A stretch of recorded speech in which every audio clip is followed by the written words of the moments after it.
Amici di WeSport, buongiorno e benvenuti dal centro sportivo Torre del Grifo per la quarta giornata del girone B d'eccellenza. Arbitri, terna arbitrale, già nel rettangolo di gioco entrano Carlentini e Giarre per la partita che appunto è probabilmente quella di cartello di questo turno di campionato. 9 punti padroni di casa del Giarre in maglia bianca, 7 punti per il Carlentini, entrambe quindi imbattute, ma andiamo a scorgere appunto gli 11 di entrambe le squadre partendo proprio dalla compagine bianco-azzurra del Carlentini con San Filippo tra i pali, numero 2 De Carlo, 3 Mangiameli, 4 Sant'Angelo, 5 Marziano il capitano, 6 D'Arrigo, 7 Scapellato, 8 Di Guardo, 9 Saccullo, 10 Antonino Caruso e 11 Simone Caruso.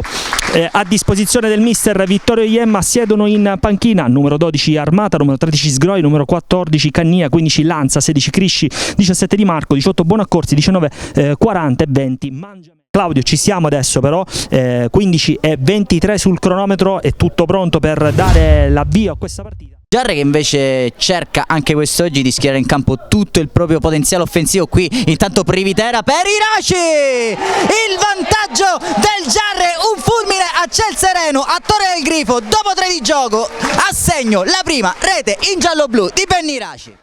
Scapellato, esatto, per Saccullo, attenzione al cross e c'è questo tentativo di tiro Carlentini pericoloso e minaccioso con Gabriele Barbagallo che poi va a intervenire. Antonio, ma anche 2 giornate fa contro il Comunale di Zafferano, occhio però qui a Cocimano che prova a liberarsi a sinistra per Cacciola sul secondo palo, il raddoppio del Giarre questa volta con Piero Concialdi, seconda rete in giallo-blu al quarto d'ora, Giarre letale, Iraci Concialdi fanno 2-0, tutto fatto molto bene. Qualità perché quella sventagliata, occhio perché qui però il Carlentino ha una buona occasione, Zaffalà libera l'area, poi ci prova Caruso direttamente dal limite, Barbagallo controlla con lo sguardo il pallone, spegnersi a fondo campo. Sicuramente lavoro certosino anche sui social, ripristinato il canale Instagram, Facebook sicuramente attivo H24, quindi è un Giarre che vuole dire la sua, mentre Agudiak di testa con un'incornata quasi scolastica ha messo lì la testa e San Filippo è dovuto volare. Poi ritornò, sicuramente non andò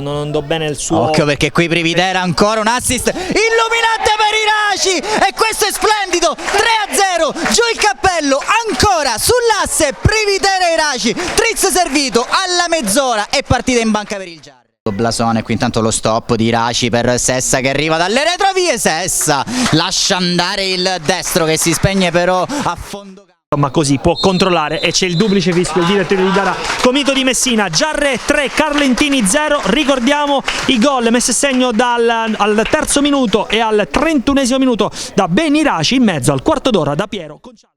Oltre che il giocatore granata per eccellenza Giuseppe Savonarola, assolutamente attenzione intanto a Saccullo, il colpo di testa, ha avuto la palla gol il Carlentini difatti al secondo minuto, tantissima per cercare di ritornare in partita, angolo e colpo di testa stavolta di Marco Marziano che ha preso nuovamente il sopravvento. Carlentini minaccioso, Claudio, non era Marco Marziano, era il numero 11 Simone. Di nuovo con Sessa, c'è Caruso alle proprie calcagna, allora decide di andare personalmente al tiro, Sessa! Si fa trovare pronto con questo tentativo plastico l'estremo difensore carlentinese Armata, se non andiamo errati. È forse quello a cui deve prestare molta più attenzione il Giarre, mentre attenzione alla conclusione di Scapellato che però va alta sopra la traversa. Beh, insomma dovrà... Infatti è proprio Piero Concialdi a lasciare campo ad Angelo Strano, autore del gol del 2-0 al quarto d'ora, già 2 reti in giallo-blu per il fantasista palermitano. Di aver interpretato male. Fatto sta che Angelo Strano attiva subito Agudiak, calcia! E c'è il gran gol del Toro argentino, 4-0, Ivan Agudiak, secondo gol in campionato, terzo stagionale al 63esimo minuto.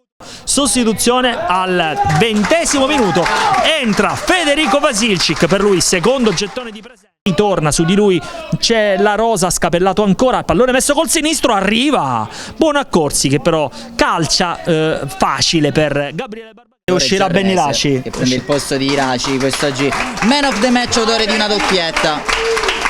Riprende gli applausi dei pochi presenti, per lo più ovviamente addetti ai lavori e giornalisti.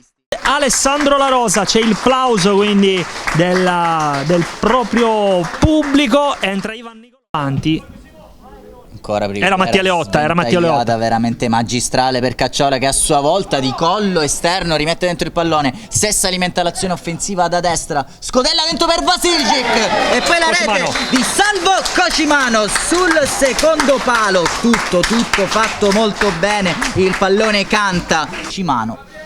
Mentre arriva il terzo gol del Siracusa con Emanuele Catania. Allora 3-1 Siracusa, e mette in ghiaccio la partita nel derby contro la formazione Iblea.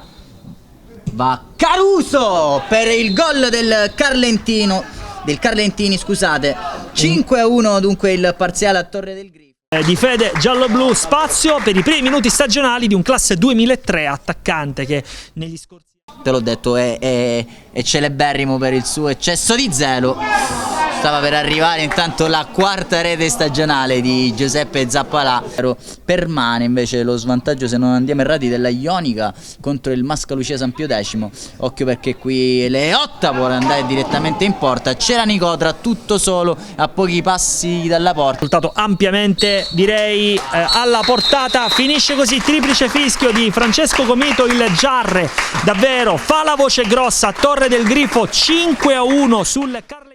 Sale allora a quota 12 punti il Giarre, che mercoledì, ricordiamo, se la vedrà nel secondo turno di Coppa Italia contro l'Igea, e allora è la capolista del girone B. Tutto perfetto per la formazione mister Cacciola. E allora anche per quest'oggi, Francesco, da Torre del Grifo Village è tutto. Un ringraziamento ai nostri amici che ci hanno seguito live sulla nostra pagina Facebook eSport e su quella del Giarre. Un ringraziamento a Mirko Giacobello per il suo prezioso contributo in postazione di ripresa. Da Claudio Costanzo e Francesco Casicci è tutto, appuntamento alla prossima.